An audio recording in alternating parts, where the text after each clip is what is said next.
Hello,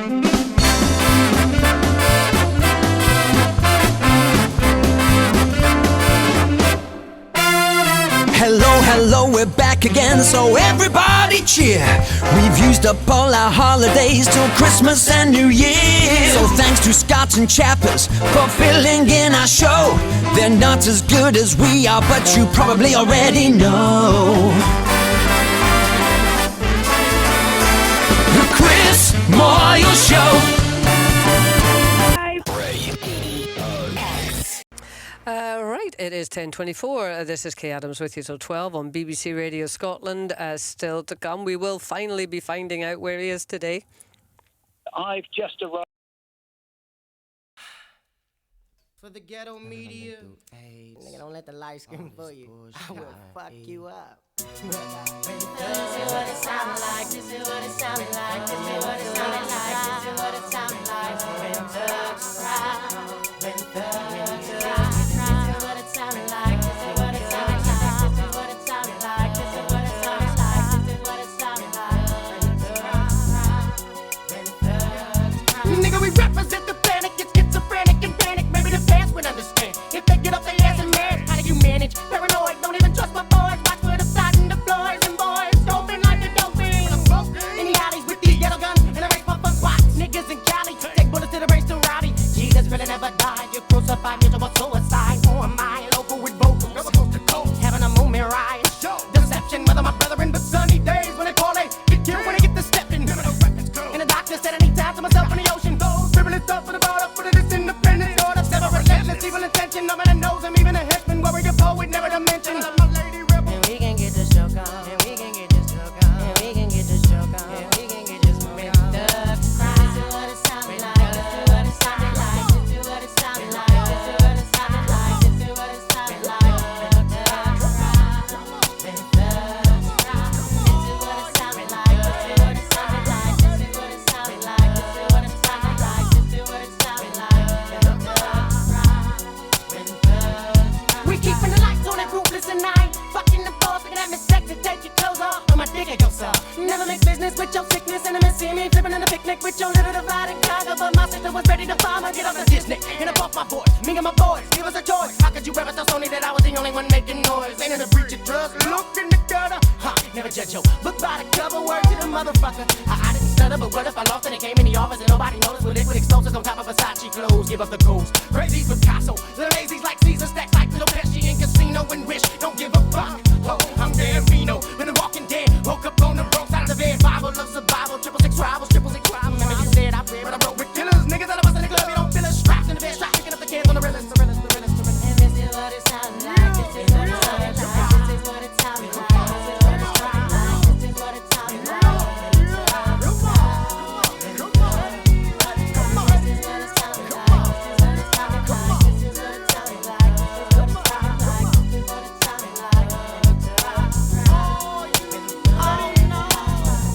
Your body shake when it's too late. Soon as you flipped off the safety, baby, this we all. They don't tell me you crazy. What they tell me, hell no. For the reason this weeping, we had all the demons so cheap. And at least she peeping so peep. Deep down in your pockets, don't sleep. Running with my crucifix, Lucifer usually use it to root of these wicked chicks in the school of these ghetto games and the food of this bitch is missing. Shame.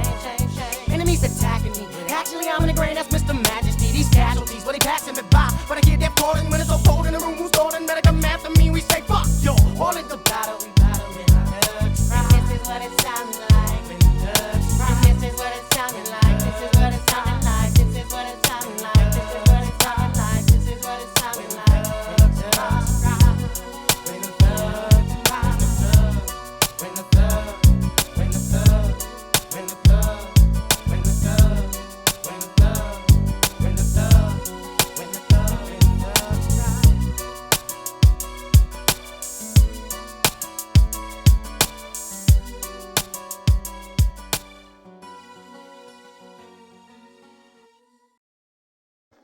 This and that, kicking the mad flavor. BBC Radio Scotland. Me, Connie McLaughlin. Hi, me, Zarjan Jua.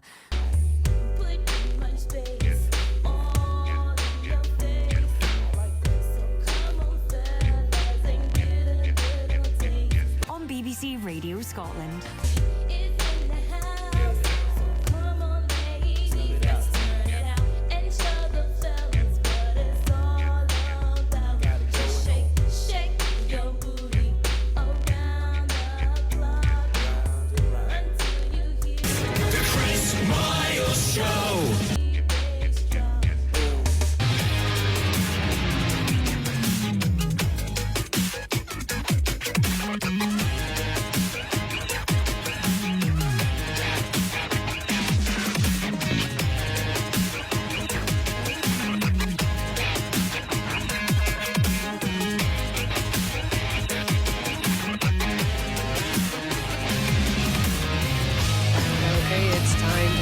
Where is Simon Calder? I've got a feeling there he is. I can hear him. I'm feeling it's going to be disappointing, and so I'm just going to try and build it up anyway. Oh, is it not? Is it not? Where are you, Simon? Well, it's somewhere you would not be unfamiliar with. Okay. It's a well-known broadcasting location in West London, where a certain amount of television is transmitted from.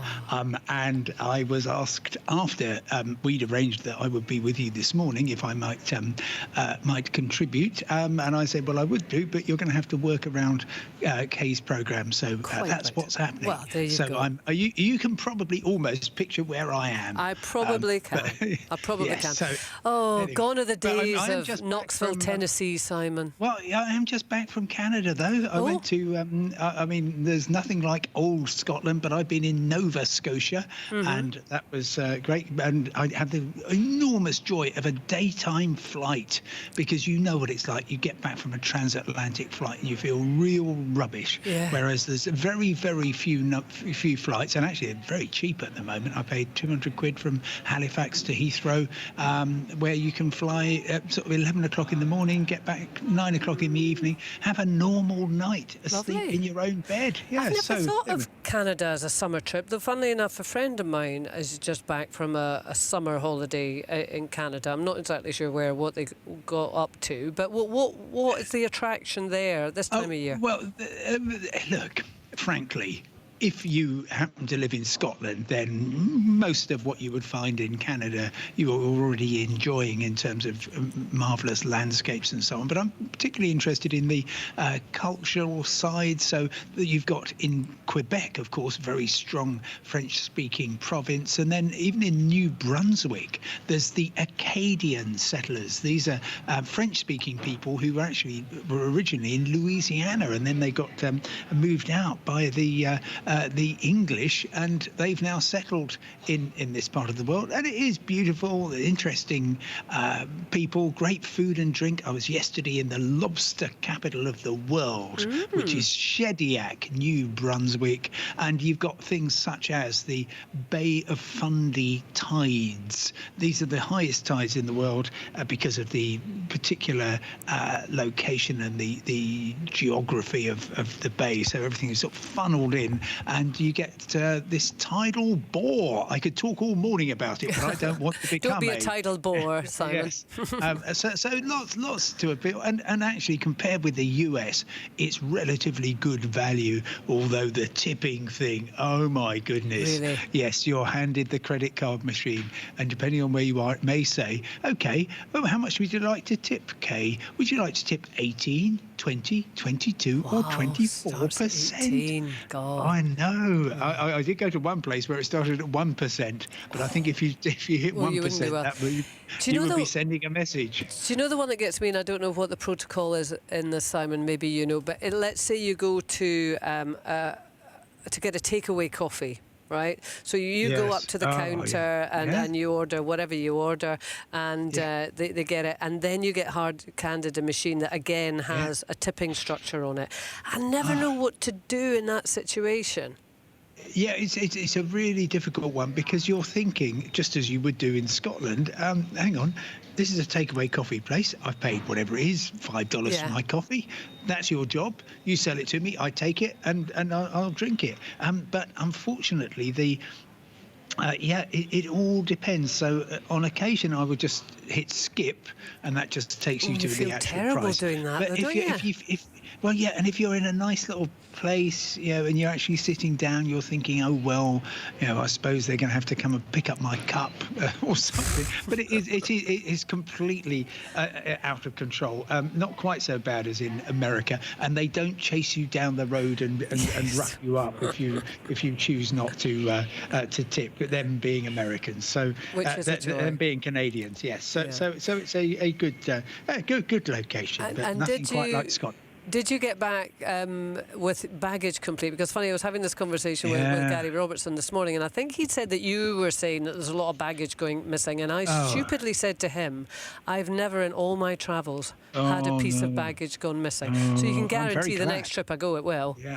Yeah, but look, I just took hand luggage only, and that's the way to go. And I flew out on WestJet, and I flew back on Air Canada, and both of those airlines allow you to take a backpack plus a roll-along case. And so for a one-week trip, honestly, that's all you need. And you know it's not going to go astray. And furthermore, you also know you're not going to be paying to check it in and then it gets lost. So there is huge amounts going on. British Airways had a pretty miserable weekend. Of course, if you're changing planes anywhere, whether that's Amsterdam, Paris, Frankfurt, Dubai, then you're adding jeopardy to your checked baggage. And yes, I put out a social media message this morning saying, remember, when you're packing, if you're checking something in, you have to assume you will never see it again. But why has it got like that, Simon? Why is it so unreliable?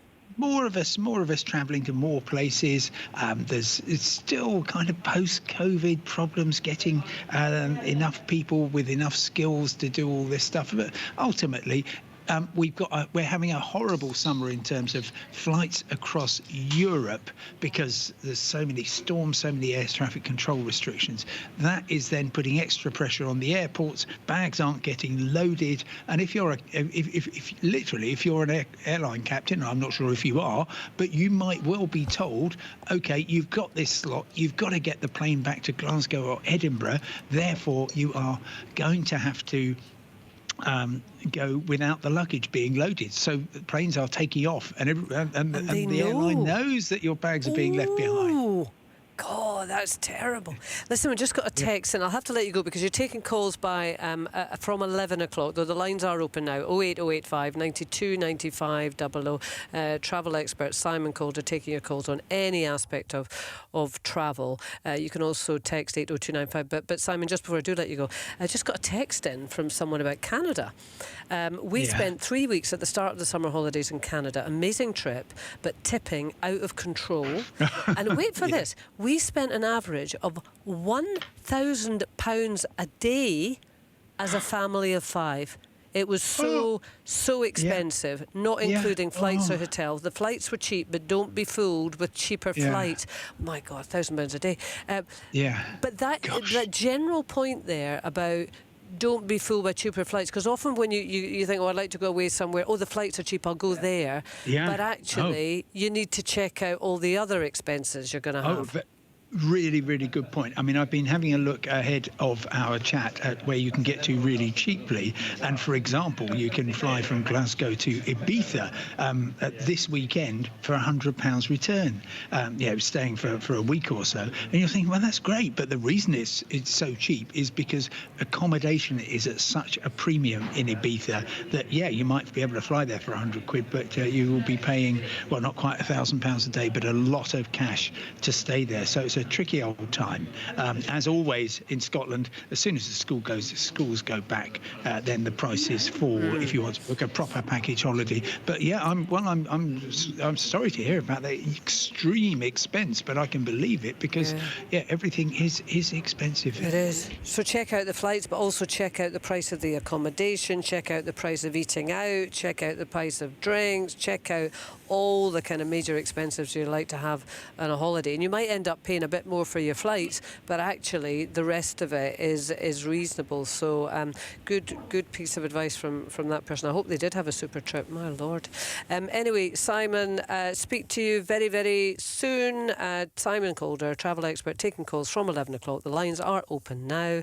08085 92 95 00. You can text us on 80295. The dare to dream. History could be made. The unstoppable team. Falkirk achieving invincibility. The players who are made to wait. I can't believe she's never won a trophy before. I know. The moments that seal their fate. This is a rout. They are relegated. The sides who give you every reason. Celtic champions. To follow every moment across the season. Rangers win the League Cup. Dundee United are back in the big time. Scottish football lives lives here. So football talking points, plenty of that. A quick prediction from you. Come on. Unmissable action. Shanklin's in, scores! BBC Radio Scotland.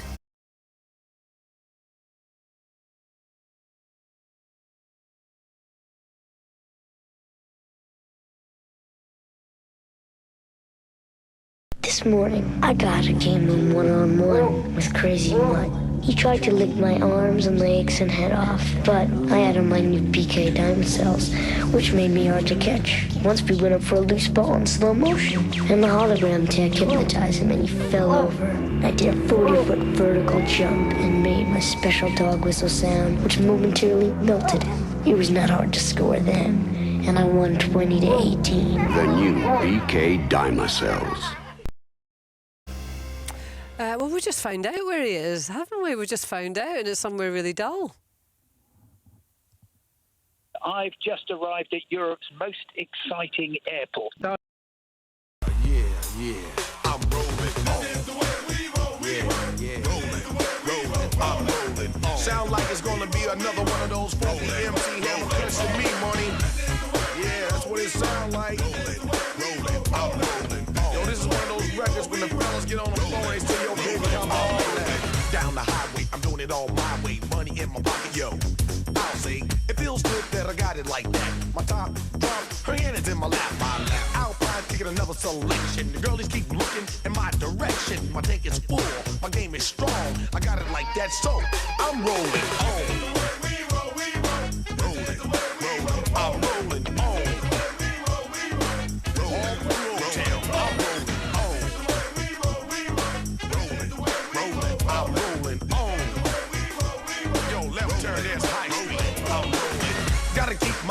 Straight. My mobile phone ring, yo, I think great.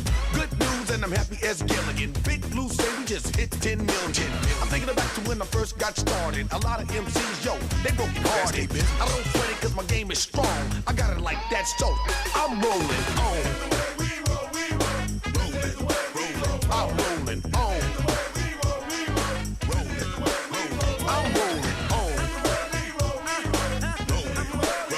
I'm rolling on. Yo, take me to the bridge.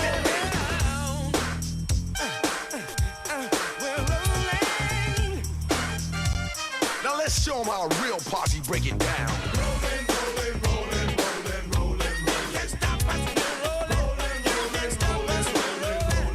Back to the bridge.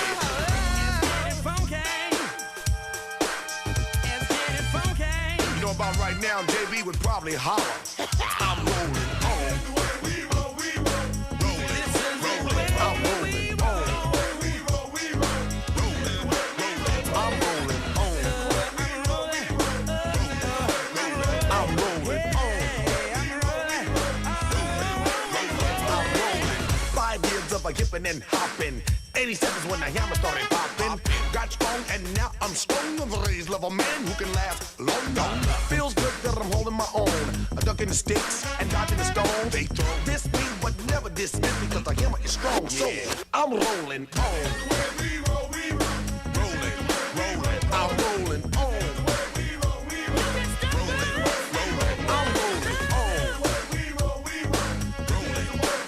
I'm rolling on. But sometimes I feel like the Godfather. To the bridge. Don't try to stop me, we're rolling. Yeah, we're rolling. We're rolling. Yo, Burrell, can we make it funky?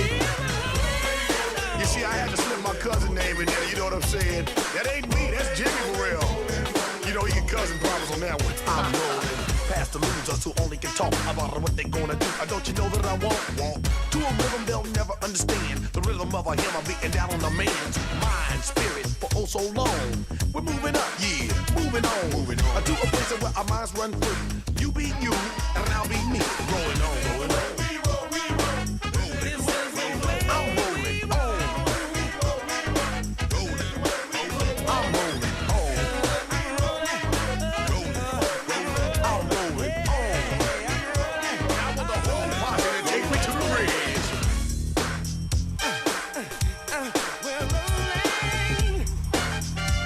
Now everybody in the house, break it down.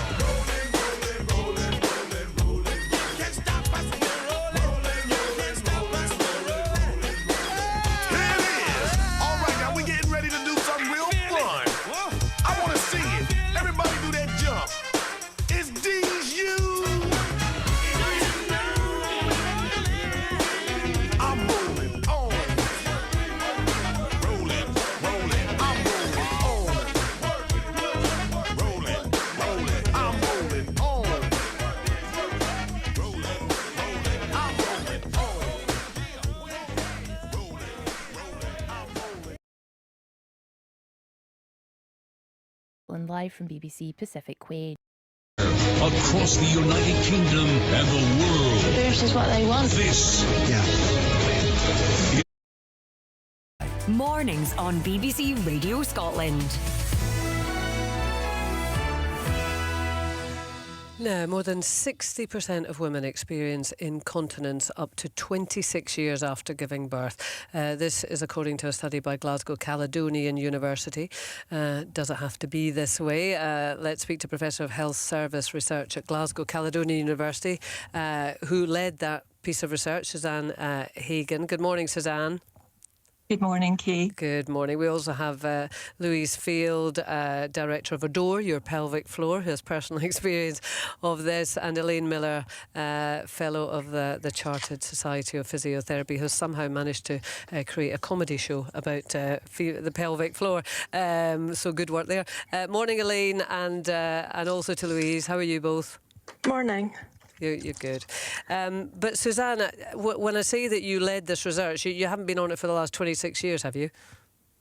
No, actually some colleagues of mine who are still involved in the project initiated this longitudinal follow-up of women right back in 93, 94, when we recruited about 8,000 women who'd just given birth and followed them up with questionnaires at 6, 12 and then just laterally there 26 years after they'd had that birth.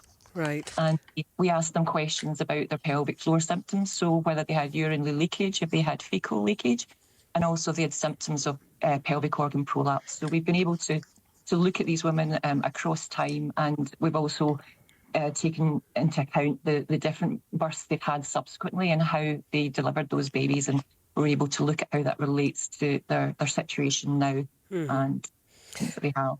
I mean, the 60% figure, I think, was bladder incontinence, wasn't it? And there was different figures for, as you say, different different kind of symptoms. But were you surprised by the results? Particularly surprised by the high rate of fecal incontinence, because urinary incontinence is probably more talked about these days and maybe more awareness there, but definitely wasn't expecting to see 22% of women reporting that they'd had leakage of stool in the last 4 weeks. That was quite a shock, because it's obviously a huge quality of life issue if women are dealing with that and having to work around that day to day. I mean, is this preventable? I think that there are definitely things that we can do to prevent and lessen these symptoms. And one of the things we were looking at specifically was how the way that they'd had their babies impacted on their symptoms.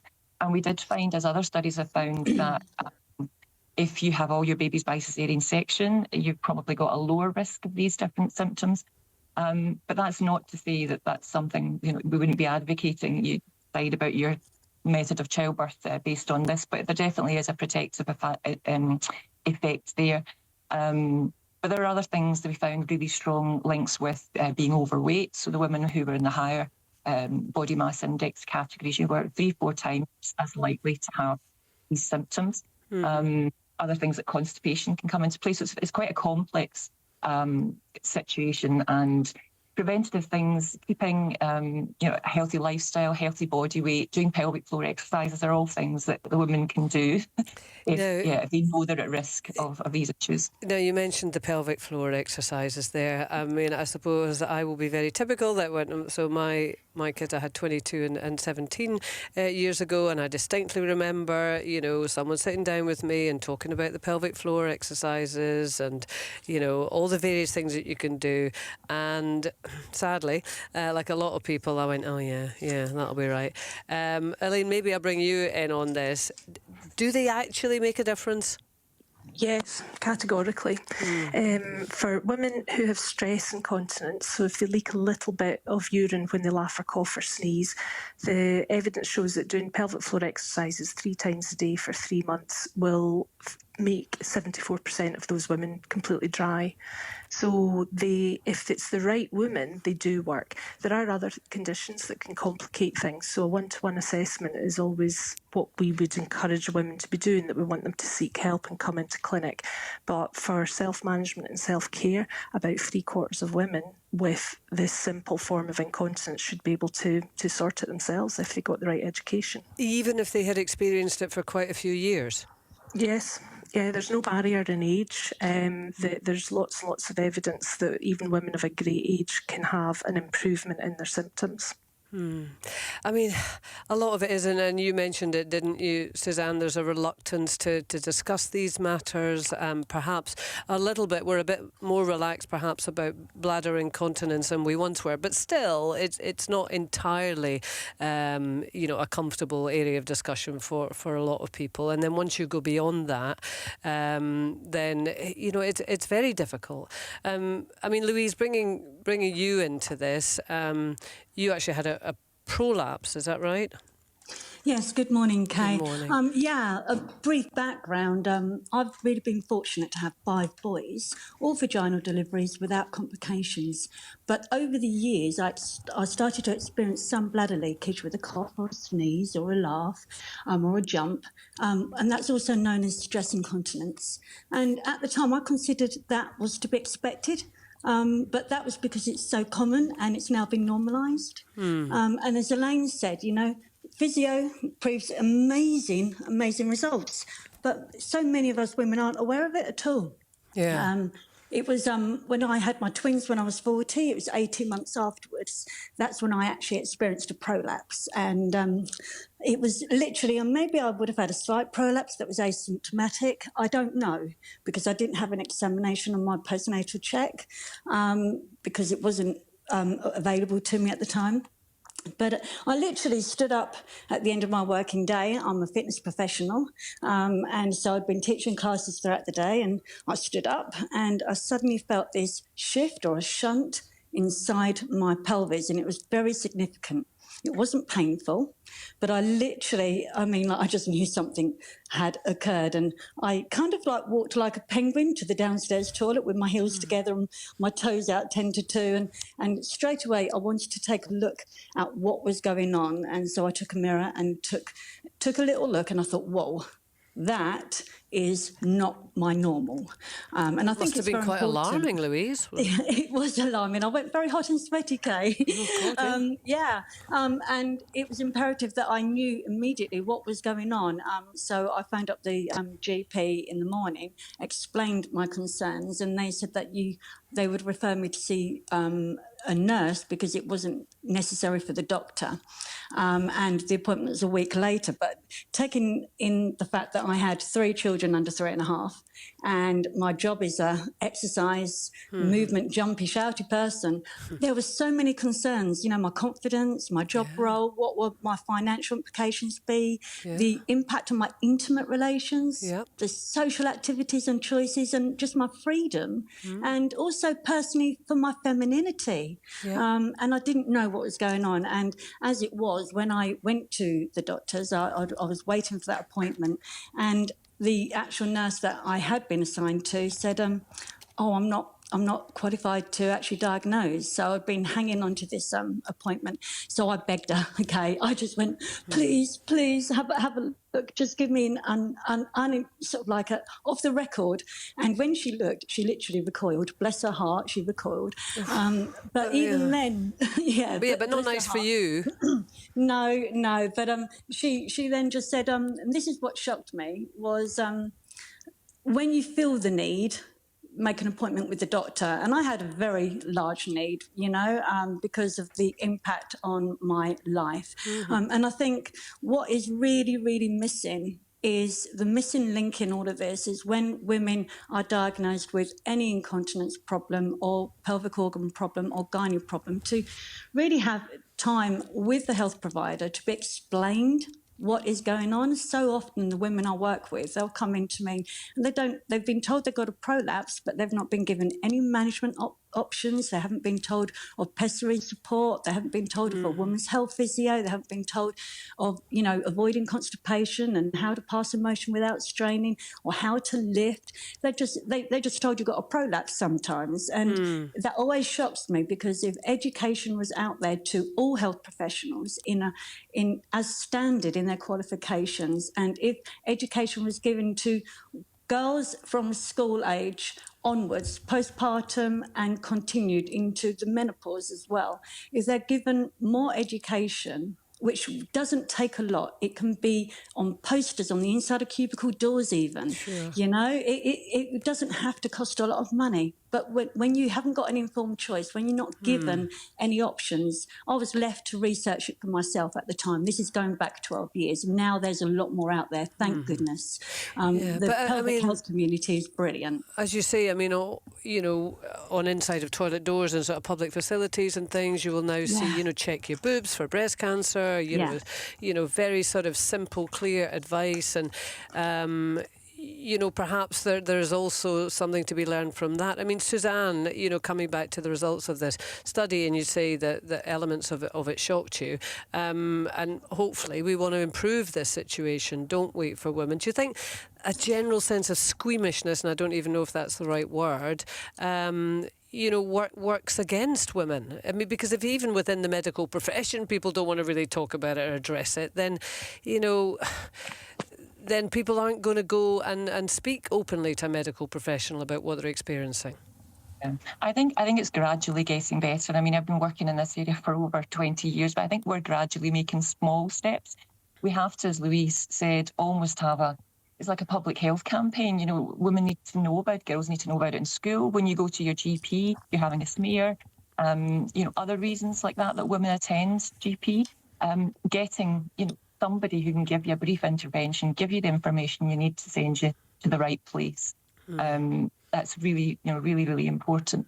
I think the squeamishness or stigmatisation is still there, but hopefully, we're making small steps. And women need to know about it when they're pregnant. We've interviewed women who are pregnant, and they say, we want to know about this because our knowledge of what's going on with our pelvic floor health is really not there. And if we knew, we would be able to have conversations. Yeah. I mean, Elaine, I wonder how many people there are like Louise who accept a level of dysfunction because they kind of thought it was to be expected. Yes, I think that's a huge issue.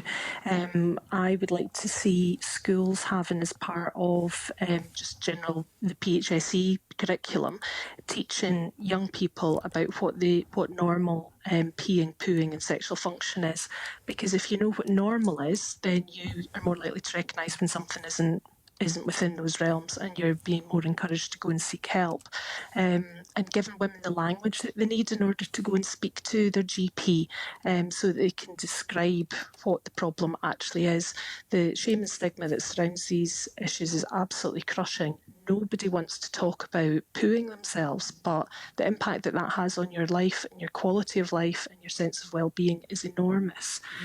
People stop being able to travel, it interferes with their work, they become very anxious often. That there's a whole cascade of issues that are secondary to what is often quite easy to fix, but the impact it has on their life can be very disruptive. The main problem is they stop exercising. And we know that the biggest killer of cause of premature death of women in industrialised countries is coronary heart disease. So there's a vicious cycle that you want to interrupt. But I think just you saying, Elaine, I mean, when you said earlier on that actually for 3/4 of women, if you're talking about stress incontinence, bladder incontinence, you do your exercise 3 times a day for 3 months, and it can make a real difference. Just knowing that there are things that you can do, I think is really important. Thank you very much, everyone. Elaine Miller, Louise Field and Suzanne Hagan. Thank you. Paola Nutini now. Feeling love for you.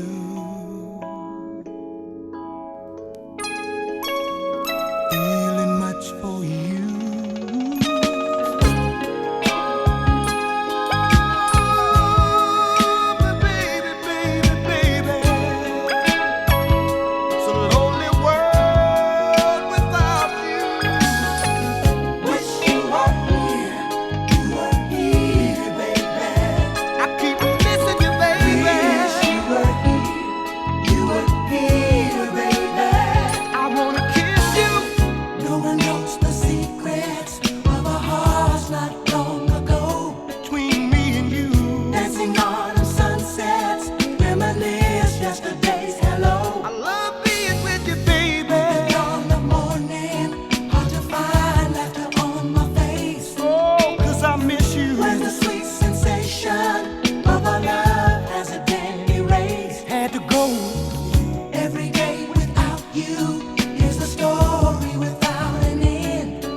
let me down. And the cold reflection of the pain coming back to me. Put a little faith in you.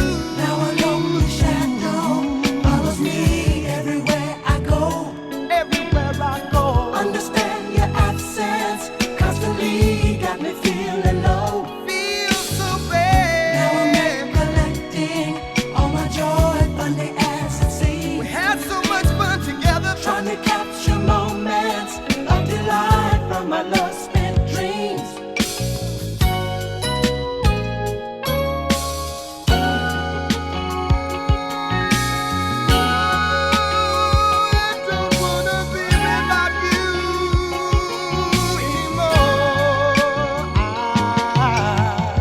Was that you up here? You up here, baby. Wish you up here. You up here, baby. Was that you up here? You up here, baby. Wish you were here. Wish you up here. You up here, baby. Tired of crying these tears. Was that you up here? You up here, baby. Wish you were here. Wish you up here. You up here, in my heart. All the way you look in my mind. Was that you up here? You up here, baby. That you were here. Wish you up here. You up here. I never wanna be lonely. Was that you up here? You up here, baby. Breakdown.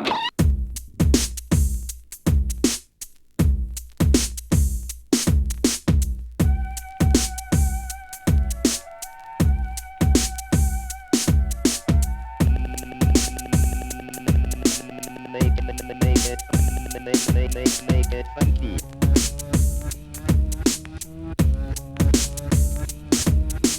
Good God.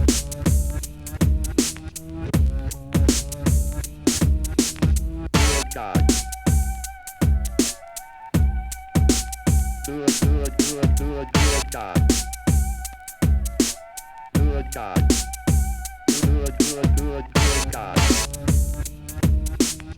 Good God. Good God. Good God. Good God.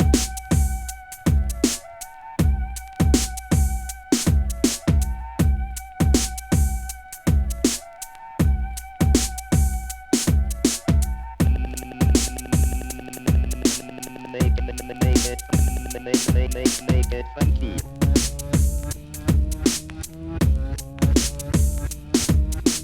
Good God.